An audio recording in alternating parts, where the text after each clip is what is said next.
Hello mga ka-blur, for today's video is all about ang hiwaga sa Diwata Pares Overload Quezon City with Kuya Blue Vlog TV. So ayun na guys, if ever napupunta kayo dito, ang landmark ninyo ay Quezon City Circle. Mag left turn kayo from Visayas Avenue hanggang ma-reach ninyo ang Shell Station dito sa may Fisheries Street. From Fisheries Street guys, take lang ang way na yan hanggang ma-reach ninyo ang unang kanto nito. At kung kayo man ay sumobra sa unang kanto guys, kailangan nyo bumalik ulit sa may Shell Station dahil kayo na yung kanto na. Just a reminder guys, again, ang unang kanto, yan po ang Morning Star Drive. Ang Morning Star Drive ay yan po ang way na papuntang Pares Overload. Ano, gutom ka na ba? Talasan ng mata nang hindi ka mabulaga. Huwag magtaka o huwag isiping ikay nawawala.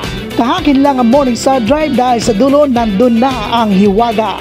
Kantahin ng himala ni River Maya, sigurado nandyan na si Diwata.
At ito na nga si Gadot, mukhang gutom na gutom. Kanina pa ito gigil na gigil sa Diwata Seek and Joy. O-order daw siya ng Pares Overload, Diwata Seek and Joy at Diwata Breaded Liempo.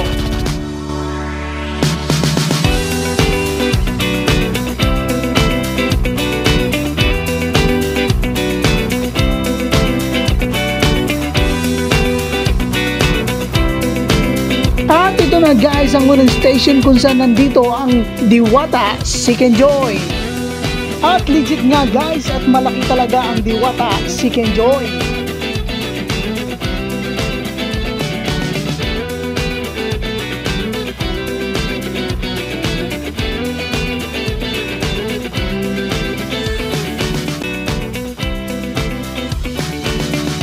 At ito na guys ang pangalawang station kung saan bibigyan tayo ng sabaw! Unlimited na sabaw Pares Overload! At ang last station ang unlimited rice.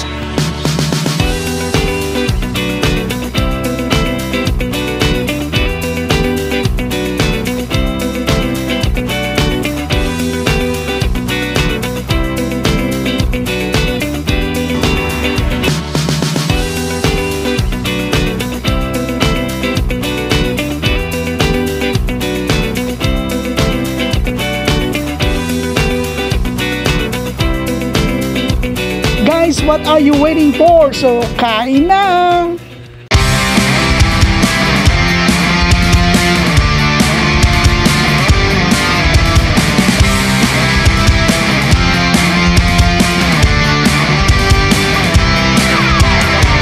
So, ayun na guys, at kami nabusog na dito sa may Diwata Pares Overload. Well, para sa akin, swak na swak ang lasa. Swak ang lasa ng Seek and Joy at Pares Overload. Kung chicken lang naman ang hanap mo, dito ka na kay Diwata. Di tulad sa mga kilalang fast food, nagpapaliitan sila. Kaya naman ang talagang masasabi ko, tama ang presyo, tama ang lasa. Again mga ka-blur, friendly reminder lang, ang pagkain nito ng sobra ay sadyang makakasama sa ating katawan. Kumain ng masustansya ng buhay ay sumigla. Again guys, this is your Kuya Blue Vlog TV. Again, don't forget to follow my page, like and share. Again guys, Kuya Blue Vlog TV. Thank you for watching and bye for now.